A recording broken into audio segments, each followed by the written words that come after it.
Yo supongo que muchos creyentes aquí se han topado con esta situación. Estamos predicando el evangelio a una persona inconversa, pero esta persona está argumentando y argumentando y argumentando hasta que llega un punto en que te das cuenta que no tiene caso continuar. ¿Te ha pasado eso? No tiene caso porque es evidente que la persona no está escuchando ni está ponderando tus argumentos. Más bien él ha decidido ir en contra de toda evidencia para seguir justificándose a sí misma. Bueno, algo similar es lo que encontramos en el pasaje que vamos a considerar en la mañana de hoy, en el capítulo 9 de la carta a los Romanos. Pablo ha venido hablando acerca de la elección incondicional, soberana, para probar que la promesa de Dios a Israel no ha fallado por el hecho de que muchos israelitas continúen rechazando al Mesías. Dios tiene a un Israel dentro de Israel, un Israel espiritual dentro del Israel nacional, escogido por gracia, por el puro afecto de su voluntad. Ahora, Pablo sabía que esta doctrina de la elección soberana incondicional de Dios suele levantar al menos dos objeciones. La primera, vamos a olvidar la pantalla. La primera es que Dios es injusto al elegir a unos y no a otros. ¿Alguna vez alguien te ha dicho eso? A mí me lo han dicho muchas veces.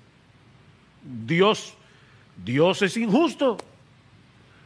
¿Por qué le elige a unos y no a otros? Y Pablo responde a esta objeción en los versículos 14 al 18 que estudiamos la semana pasada. La siguiente objeción es más bien un reproche. Es cuando la persona se siente acorralada por la doctrina de la elección de Dios y ahora le echa la culpa a Dios de su incredulidad. Decía Luis Buñuel, un famoso cineasta español: yo soy ateo por la gracia de Dios. Y eso es lo que este hombre está haciendo aquí. Vean el versículo 19. Me dirás entonces, aquí está la objeción, ¿por qué pues todavía reprocha a Dios? Porque ¿quién resiste a su voluntad? La Nueva Versión Internacional lo traduce de esta manera. Pero tú me dirás entonces, ¿por qué todavía nos echa la culpa a Dios? ¿Por qué Dios me trata como culpable? ¿Quién puede oponerse a su voluntad? Pablo acaba de decir en el versículo 18 que del que quiere Dios tiene misericordia y al que quiere endurece. De ahí la pregunta del oponente de Pablo: ¿cómo puede un Dios así juzgar a los seres humanos? Si Él ha determinado en su soberanía lo que hará con cada uno. Y de nuevo, mis hermanos, tenemos que insistir en el hecho de que si Pablo hubiera enseñado que Dios escoge a los que Él sabe de antemano que van a creer en Cristo, no se hubiera levantado esa objeción. Si eso fuera lo que Pablo hubiera enseñado. Pero lo que levanta este cuestionamiento es precisamente la enseñanza de Pablo sobre la soberanía absoluta de Dios en la salvación de los pecadores. En otras palabras, el oponente de Pablo entendió perfectamente lo que él está enseñando, pero está llegando a una conclusión equivocada. Yo puedo entender una enseñanza, pero entonces inferir cosas que son erróneas. Porque la inferencia o la conclusión a la que ha llegado el oponente de Pablo es esta: si Dios es soberano, entonces yo no soy culpable. Yo no tengo responsabilidad. No soy responsable de mis pecados. Ni siquiera soy responsable de ser incrédulo, porque Dios es soberano. Pablo no está tratando aquí con un creyente confundido, que desea de corazón tener un mejor entendimiento de esta doctrina. Por favor, Pablo, explícame mejor este tema de la elección incondicional, porque yo no acabo de entender cómo es que Dios opera en el corazón de los hombres para traernos a salvación. ¿Tú me pudieras dar un poco más de explicación? No, eso no es lo que tenemos aquí. Eso no es lo que está pasando aquí. El oponente de Pablo está indignado con Dios. Él está criticando la forma de actuar de Dios. ¿Cómo se atreve Dios a juzgar a los hombres, a juzgarme a mí? Si a final de cuentas nadie puede resistir su soberana voluntad. Es por eso que en vez de responder su pregunta, Pablo va a tratar con su corazón. Me encanta esto. O sea, Pablo sabe, no vale la pena seguir argumentando. Yo tengo que ayudar a este individuo. Yo tengo que tratar con su corazón. Porque no son más explicaciones lo que este hombre necesita. Mis hermanos, Romanos 9, de verdad, ¿está bien claro? Bien claro. No es más explicación, es más humillación. Más humillación delante del Dios del cielo. Así que lo primero que hace Pablo en este pasaje es hacerle ver a su oponente y de paso a todos nosotros la distancia infinita que hay entre Dios y sus criaturas. Vean el versículo 20. Al contrario, ¿quién eres tú, oh hombre, que le contestas a Dios? Hay un contraste aquí que se ve más claro en el original. Oh hombre está al principio de la oración. Y la palabra Dios tiene un artículo definido. No es simplemente Dios, es el Dios. Es como que Pablo le está diciendo: oh hombre, ¿quién eres tú?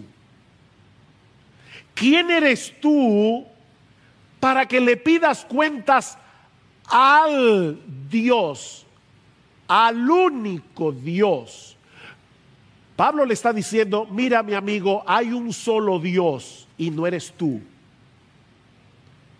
Hay un solo Dios y no eres tú. Eres un hombre, eres una criatura que para colmo de males eres pecadora, y aún así crees tener el derecho de criticar a Dios y demandarle una explicación.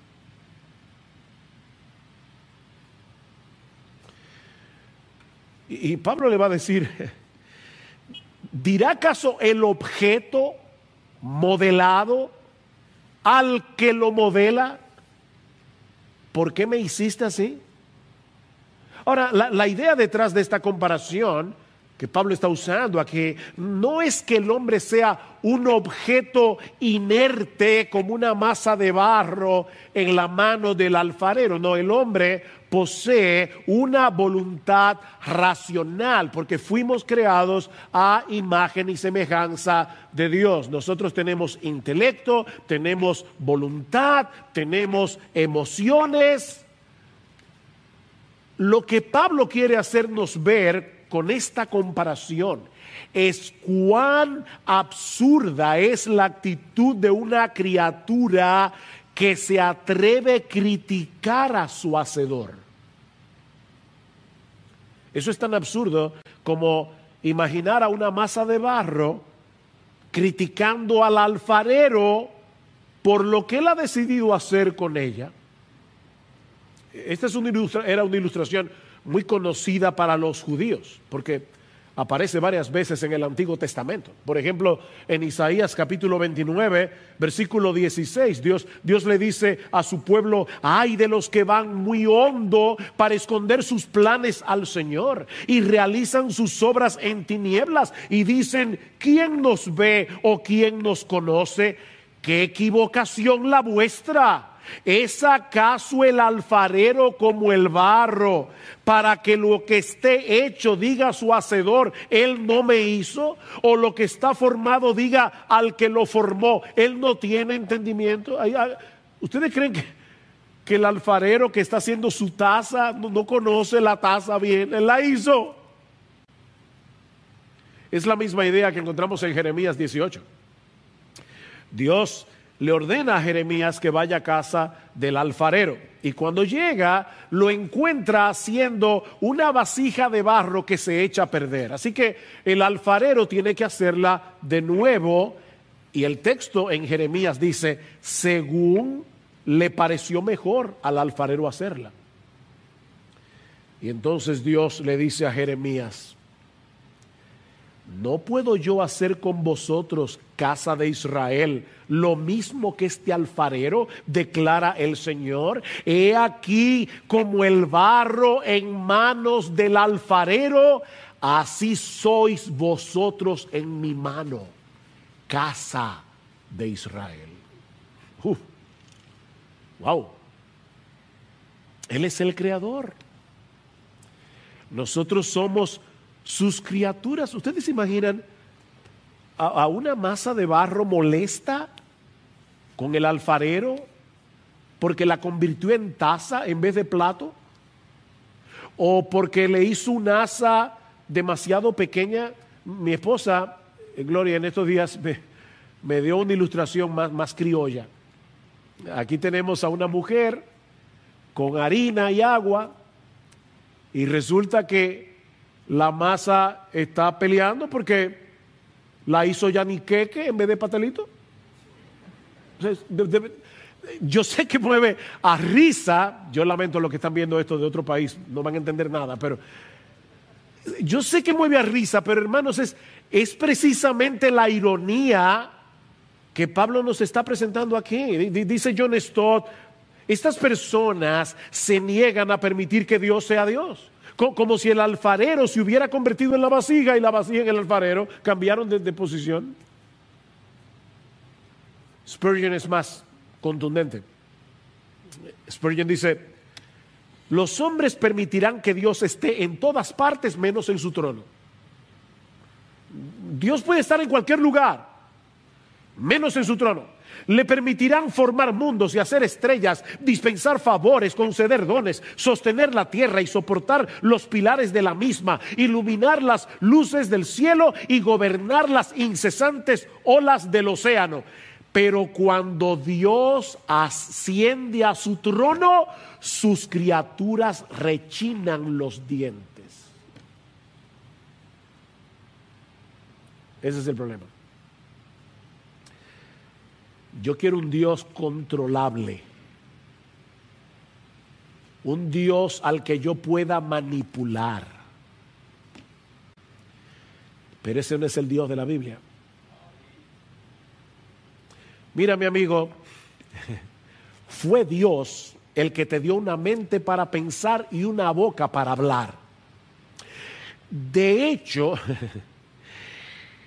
aún el aire que usas para que tus palabras puedan ser escuchadas, porque si no hay aire no se transmite la voz. El aire que tú usas para que tus palabras puedan ser escuchadas es el aire de Dios. La mente es de Dios, la boca es de Dios, el aire es de Dios. ¿Y tú te atreves a usar tus capacidades para criticarlo? A ese mismo Dios que te mantiene con vida hasta el día de hoy. Mi amigo, tú y yo llegamos ayer a este mundo. Dios es eterno. Eterno. Somos tan frágiles que un pequeño virus que no se ve a simple vista te puede llevar mañana a una clínica entubado o a la tumba. Y Él es el Todopoderoso. Él es el que formó todas las cosas con la palabra de su poder. Mire, yo estoy seguro que la mayoría de los que estamos aquí no somos capaces de entender la teoría de la relatividad. Ustedes conocen la fórmula, muchos, pero ¿de verdad tú me puedes explicar la teoría de la relatividad? Algunos tal vez sí, yo no puedo. Pero déjame decirte algo. La mente de Einstein no era más que una pequeñita gota casi invisible ante el océano infinito de la sabiduría de Dios. Y tú quieres que Dios te explique lo que Él está haciendo.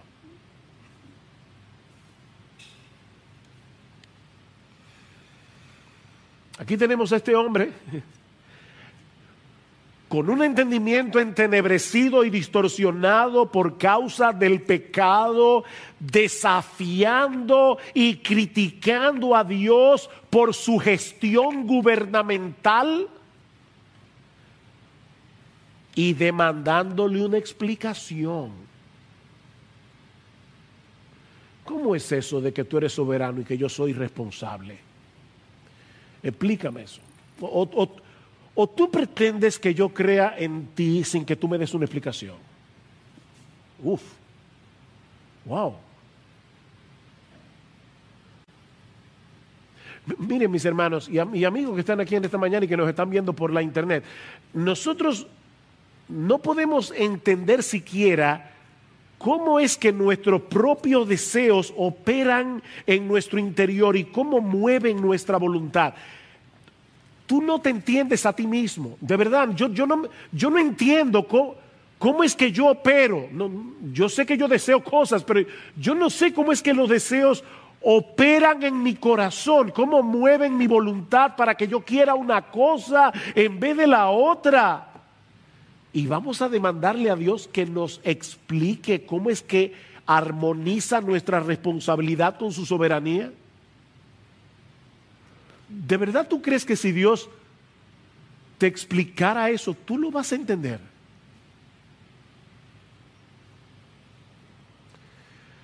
Oh hombre, ¿quién eres tú? ¿Quién eres tú? Asume tu lugar de una simple criatura del polvo. En vez de seguir demandando una explicación que no tienes derecho a exigir y que tampoco tienes la capacidad de entender, mi amigo, acógete humildemente a la gracia y la misericordia de Dios en Cristo, que Él ofrece a todos libremente por medio del Evangelio. A todos. A todos libremente. Si tú no vienes es porque no quieres. Pero Pablo no solo le hace ver a este hombre que hay una distancia infinita entre nosotros y Dios, sino también que Dios tiene el derecho y la autoridad de dispensar su justicia y su misericordia como Él quiera. Para eso es Dios. Vean otra vez versículo 20 y 21. Al contrario, ¿quién eres tú, hombre, que le contestas a Dios? ¿Dirá acaso el objeto modelado al que lo modela, ¿por qué me hiciste así? ¿O no tiene el alfarero derecho, potestad sobre el barro, de hacer de la misma masa un vaso para uso honorable y otro para uso ordinario? Yo creo que aquí la Reina Valera del 60 es mucho más precisa en la traducción. ¿O no tiene potestad el alfarero sobre el barro para hacer de la misma masa un vaso para honra y otro para deshonra? Aquí tenemos al alfarero teniendo en sus manos una masa de barro dañada por el pecado. Eso es importante, mis hermanos. No lo olvides. toda la masa está dañada. Pero él decide hacer de esa misma masa un vaso para honra y otro para deshonra. Él no está actuando con injusticia, como ya Pablo ha demostrado en los versículos 14 al 18, porque toda la masa merece ser destruida en el infierno, toda la masa entera. Mira, mi amigo, lo sorprendente no es que Dios haya decidido tratar con justicia a una humanidad pecadora, sino que haya decidido hacer de esa misma masa vasos para honra. Es la misericordia de Dios y no la justicia lo que debería dejarnos boquiabiertos. La justicia de Dios es entendible. Lo que no es entendible es su misericordia. Sobre todo si tomamos en cuenta lo que Pablo ha dicho anteriormente en los capítulos 1 al 3 de Romanos sobre la culpabilidad del hombre. Yo sé que hace mucho tiempo que nosotros pasamos por esa sección de la carta, pero mis hermanos, no olviden que la carta a los romanos, voy a decir algo aquí como yo suelo decir a veces bien profundo, la carta a los romanos es una carta. ¿Y cómo tú lees una carta? Tú no lees un párrafo hoy, otro párrafo mañana y otro párrafo el mes que viene. Tú la lees de un tirón. Así que los miembros de la iglesia en Roma leyeron esta carta de una sentada de principio a fin. Así que lo que a nosotros nos ha tomado meses, a ellos le tomó 20 minutos, 25 minutos. Hace 20 minutos que ellos pasaron por Romanos 1, 2 y 3. Y en esos primeros capítulos de Romanos, de hecho, solo para que sepan, la carta entera a los romanos dura 55 minutos leído pausadamente. 55 minutos. Entera, los 16 capítulos. En esos primeros 3 capítulos de Romanos, Pablo nos presenta un caso contundente contra la culpabilidad humana, dejando al hombre sin excusas frente a la justicia de Dios. La masa entera está dañada, dice Pablo. Porque la ira de Dios se revela desde el cielo contra toda impiedad e injusticia de los hombres que con injusticia restringen la verdad. ¿Y cómo están restringiendo la verdad? Porque lo que se conoce acerca de Dios es evidente dentro de ellos, pues Dios se lo hizo evidente, porque desde la creación del mundo, sus atributos invisibles, su eterno poder y divinidad se han visto con toda claridad, siendo entendidas por medio de las cosas creadas, de modo que no tienen excusa. No aguanto la tentación de decirles esto. En estos días, Gloria y yo hemos estado viendo algunos documentales y uno de ellos fue acerca de la ley de Benford. Quizás tú nunca en tu vida lo habías oído, yo tampoco. Pero es extraordinaria. La ley de Benford, por Frank Benford, quien la descubrió en el año 1936, consiste en ver, no se lo voy a explicar aquí, pero consiste en ver que en el mundo entero hay un patrón matemático inviolable, en el mundo entero. Tú tomas todos los ríos del mundo, por decirte algo, y tú los pones en orden de mayor a menor, y te vas a dar cuenta que el número que va a dar eso es una curva. Es una curva. ¿Saben cómo? Eso tú lo puedes hacer con tu cuenta de banco, tú lo puedes hacer con tu... Yo no sé con cuántas cosas. Eso es impresionante. La ley de Benford.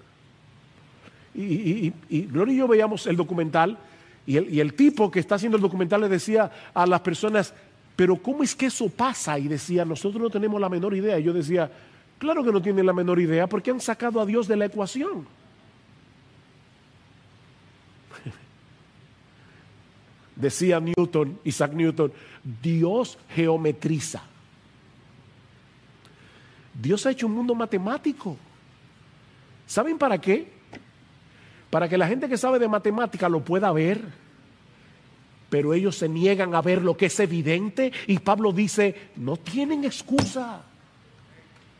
No tienen excusa, pues aunque conocían a Dios, no le honraron como a Dios, ni le dieron gracias, sino que se hicieron vanos en sus razonamientos y su necio corazón fue entenebrecido. Profesando ser sabios, se hicieron necios, dice Pablo. Duras palabras. Y más adelante en Romanos capítulo 3, versículo 19, Pablo va a decir, para que toda boca se calle y todo el mundo se ha hecho responsable ante Dios. ¿Ven? Responsable.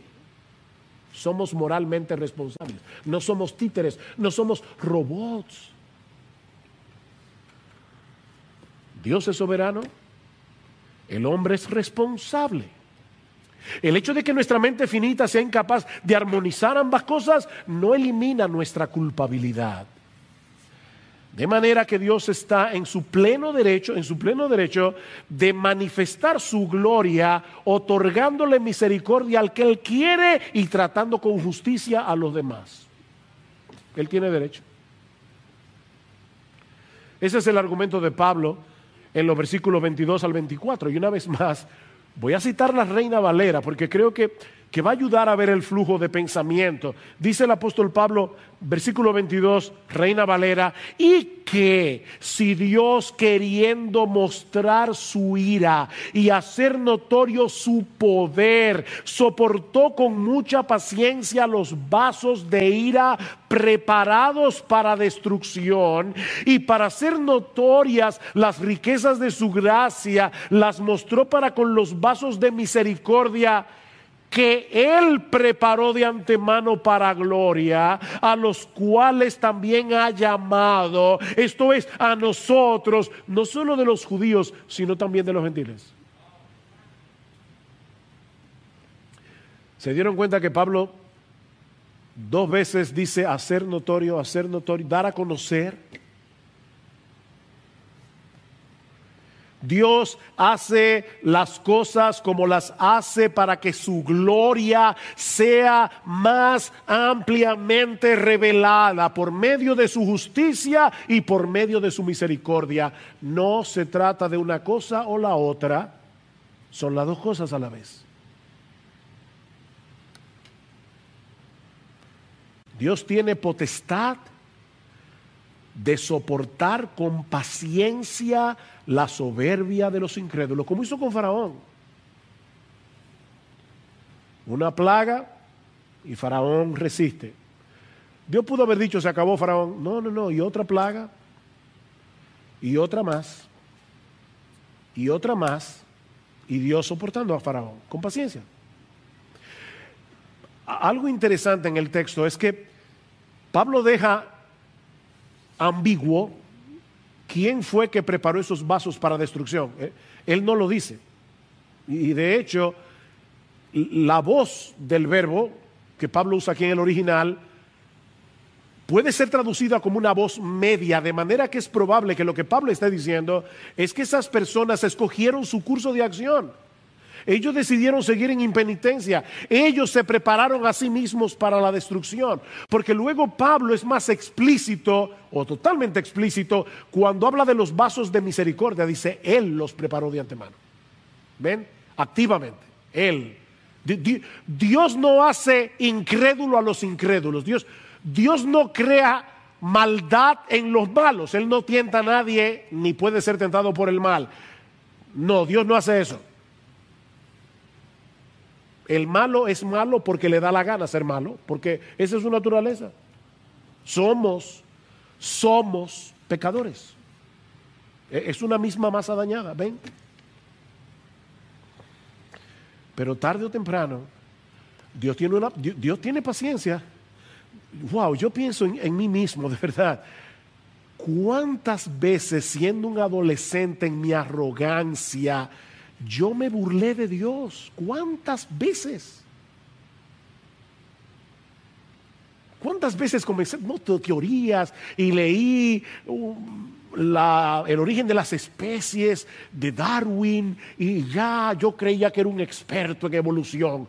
Un muchachito de 17 años y ya yo creo que soy un experto. Y Dios, esperando con paciencia, para luego decirme un día, su gel se acabó, vive. ¡Oh, wow! ¡Oh, wow! Este libro es verdad. No, yo no vengo del mono. Me hizo Dios. Gloria al Señor. Su mano me formó. ¡Cuánta paciencia! Así que, mi amigo, tú solo tienes una opción, y es humillarte ante Dios y clamar por misericordia, porque Él es justo, pero también es misericordioso. Las dos cosas. Yo no sé cuántas veces yo he escuchado esta frase, y estoy seguro que tú también. Mi Dios es un Dios de amor, y Él no va a condenar a nadie. ¿Han oído eso? Si me dieran $1 por cada vez que yo oigo esa frase, tendría un dinerito. Mi Dios es un Dios de amor. Sí, es verdad. Él es un Dios de amor, pero es también un Dios de justicia. Mira, un Dios que solo tiene amor, pero no tiene justicia, no es el verdadero Dios, es una caricatura de Dios. Ese no es el verdadero Dios. De hecho, si no entendemos su justicia y su ira contra el pecado, tampoco vamos a poder entender la magnitud de su amor y de su misericordia.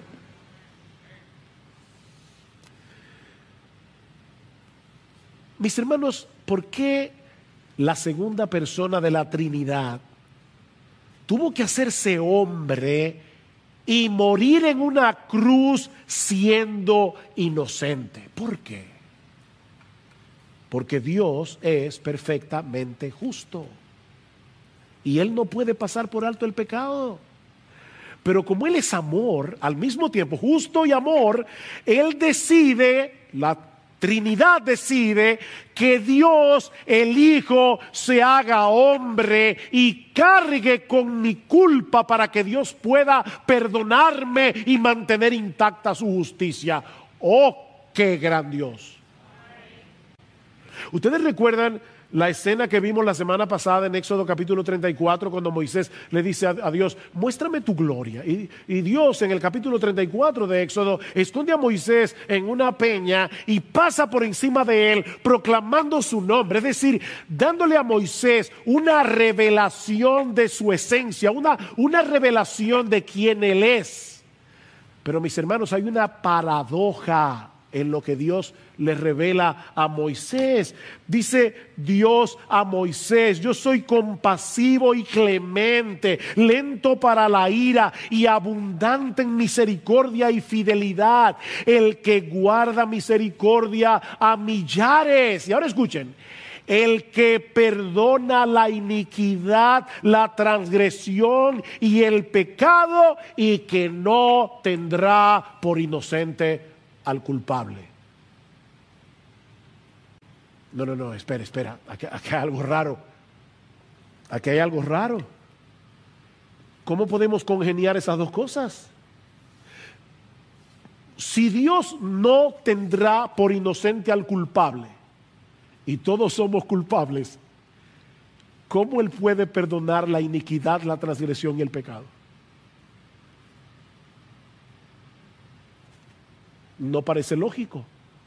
Él no tendrá por inocente al culpable, y todos somos culpables. No puede perdonar a nadie, pero Él dice que Él perdona. ¿Cómo lo hace? Para entender esta paradoja tenemos que meter a Cristo en la ecuación. Tenemos que meter a Cristo en la ecuación. La solución es Cristo. Dios no pasó por alto nuestra culpa para concedernos su perdón, sino que la castigó plenamente en la persona de su Hijo.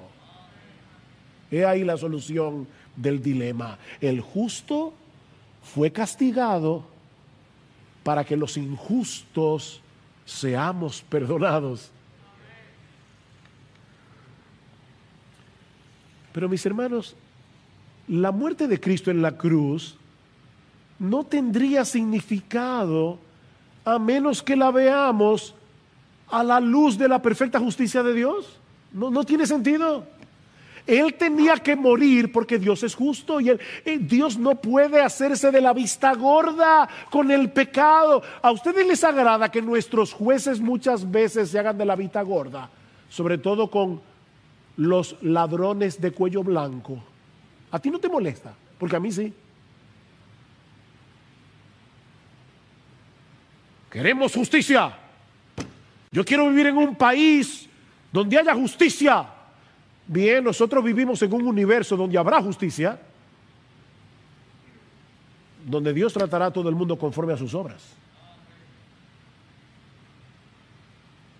Pero Dios decidió tener misericordia en Cristo. En Cristo. Mis hermanos, la misericordia, no solamente la cruz, la misericordia de Dios pierde todo su significado sin la justicia de Dios.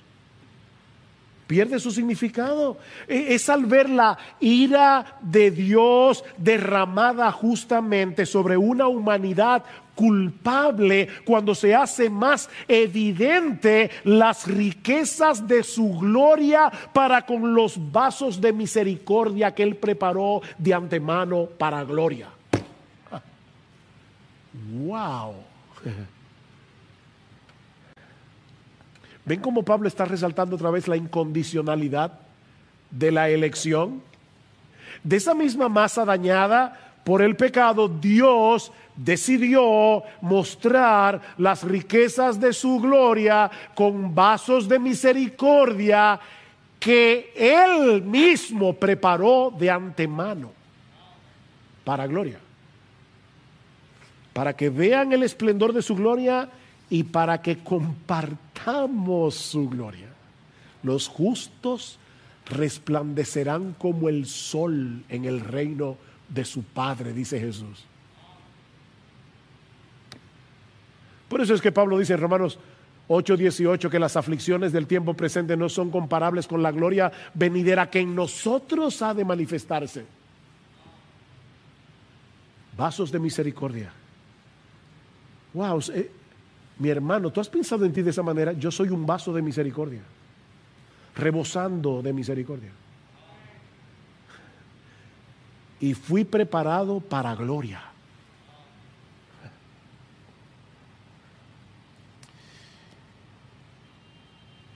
Y Pablo añade en el versículo 24, a los cuales también llamó.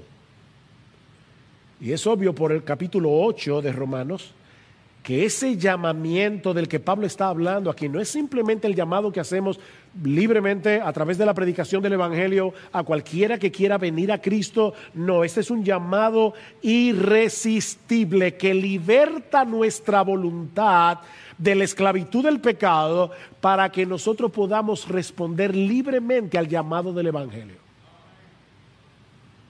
Eso es lo que, una de las cosas que veremos esta tarde en la clase de escuela dominical. Cómo Dios nos hace libres para que podamos responder al llamado del Evangelio. Pero al hablar de este llamamiento, Pablo nos lleva de vuelta al argumento principal de toda esta sección de la carta, y es que la promesa de Dios no ha fallado. Recuerden que ese es el argumento, ese es el foco principal de los capítulos 9, 10 y 11. Aunque muchos descendientes físicos de Abraham permanecían en incredulidad, ahora Pablo le hace ver a su oponente que el verdadero Israel no solo está compuesto por todos aquellos israelitas que fueron escogidos de pura gracia, sino también por todos aquellos que fueron elegidos de entre los gentiles. Hoy, gloria a Dios, había dominicanos ahí. Por eso estamos aquí. De manera, mis hermanos, que el plan de Dios no ha fracasado. ¿Qué fue lo que Dios le prometió a Abraham en Génesis capítulo 12, versículo 3? En ti serán benditas todas las familias de la tierra. Esa fue la promesa. Y más adelante en el capítulo 22, versículo 18, Dios le dice a Abraham: y en tu simiente serán bendecidas todas las naciones de la tierra. Y eso es lo que Pablo va a probar ahora a través de 4 citas del Antiguo Testamento, 2 del libro de Oseas, 2 del profeta Isaías, para mostrar que la inclusión de los gentiles y la salvación de un remanente de Israel escogido por gracia, ese fue el plan de Dios desde el principio. Y eso nos lleva a nuestro tercer y último encabezado, que veremos mucho más brevemente. Y es que Dios ha estado llevando a cabo lo que Él se había propuesto hacer en su soberanía. Dios está haciendo lo que Él dijo que iba a hacer. La mayoría de los oponentes de Pablo eran judíos, la mayoría. Así que no sería extraño que este fuera el caso aquí. Y es como si Pablo le estuviera diciendo: pero tú no leíste la Biblia.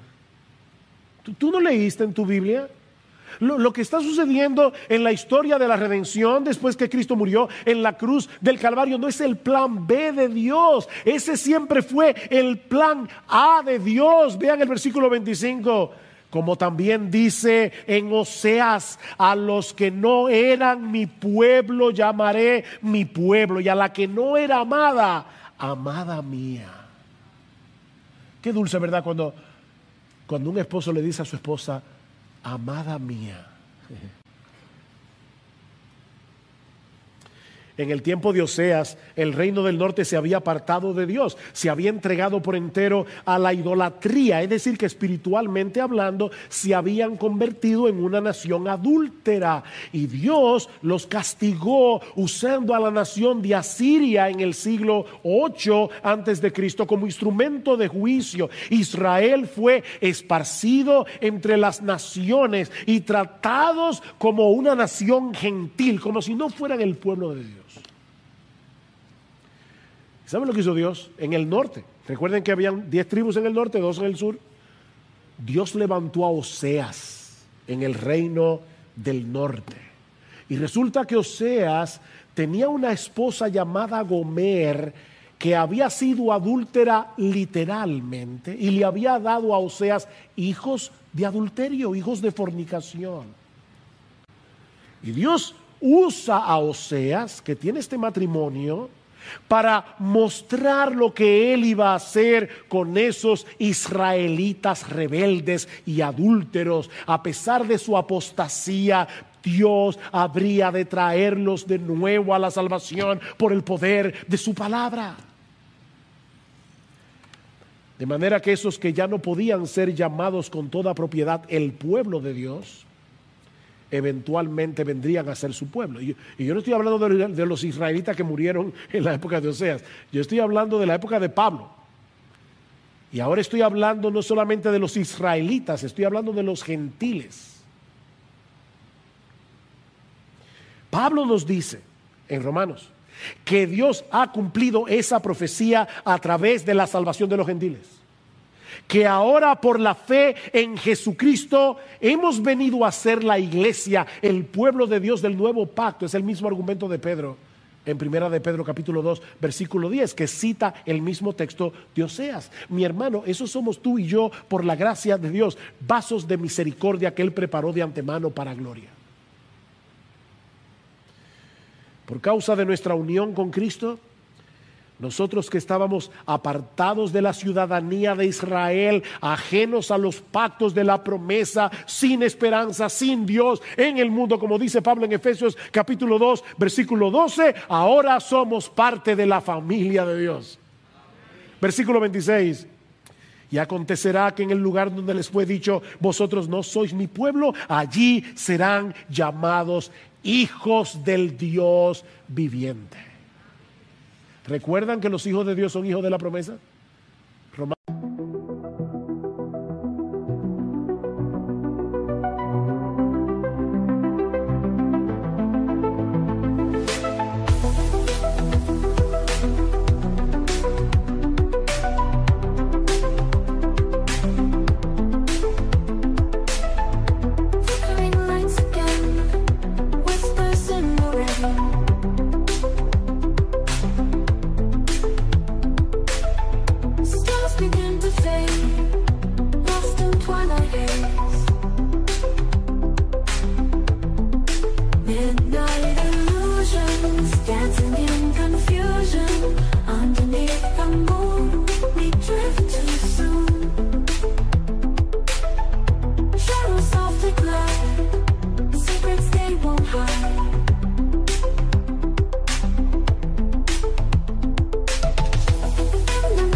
Romanos 9:8, aquí está el punto. Nosotros somos hijos de Dios. ¿Por qué? Porque Él lo prometió. ¿Y qué de Israel? ¿Cómo entender que tantos israelitas continúan en incredulidad? Bueno, Pablo va ahora a citar Isaías, versículo 27. Isaías también exclama en cuanto a Israel: aunque el número de los hijos de Israel sea como la arena del mar, solo el remanente será salvo, porque el Señor ejecutará su palabra sobre la tierra cabalmente y con brevedad. Y no solo eso. Vean por último el versículo 29. Como Isaías predijo, por favor, hermanos, escuchen este texto con atención, porque lo pueden pasar por alto algo importante. Si el Señor de los ejércitos no nos hubiera dejado descendencia, hubiéramos llegado a ser como Sodoma y semejantes a Gomorra. ¿Saben lo que está diciendo Pablo aquí?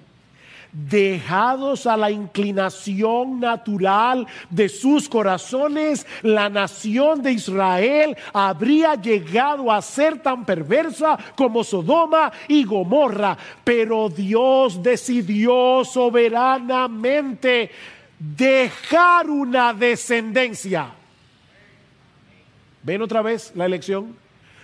Dios dejó una descendencia, un remanente escogido por gracia. Eso es lo que Pablo va a decir en Romanos capítulo 11, versículo 5. Y de la misma manera también ha quedado en el tiempo presente, dice Pablo en su época, un remanente conforme a la elección de la gracia de Dios. Un remanente escogido. De manera que la promesa de Dios no ha fracasado. Él ha estado llevando a cabo lo que desde el principio se había propuesto hacer en su soberanía: salvar a judíos y a gentiles escogidos por gracia, por medio de la obra redentora de nuestro Señor Jesucristo. No, Dios nunca fracasa. Dios nunca fracasa. Mis hermanos, ¿qué aprendemos de este pasaje? ¿Qué aprendemos de este pasaje? Bueno, en primer lugar, que en vez de tratar de defender a Dios, esa es la tentación que nosotros tenemos, la tentación de defender a Dios, suavizando ciertas doctrinas de la Biblia que pueden ofender a los incrédulos. Oh no, mis hermanos, más bien debemos mostrarles la grandeza, la majestad y la santidad de Dios, para que ellos puedan ver su pequeñez y su pecado y vengan delante de Él humillados, clamando por misericordia. Mis hermanos, Pablo está lidiando con el corazón de este hombre. ¿Saben para qué? Para que se humille y encuentre salvación en Cristo. Mi hermano, no defiendas a Dios. Él no necesita que tú lo defiendas. No suavices la Biblia. No domestiques a Dios para que sea menos ofensivo al incrédulo. Él es Dios. Él es como Él es. No lo domestiques. Oh, pero aprendemos también en segundo lugar que en vez de preguntarnos por qué Dios salva a unos y no a otros, más bien deberíamos preguntarnos por qué Dios estuvo dispuesto a salvar a sus criaturas rebeldes a través de un sacrificio tan costoso. Esa es la pregunta. Miren, el ejército de Estados Unidos gasta mucho dinero en defensa, mucho dinero. Y para cuidarse de terroristas, ¿ustedes se imaginan que en el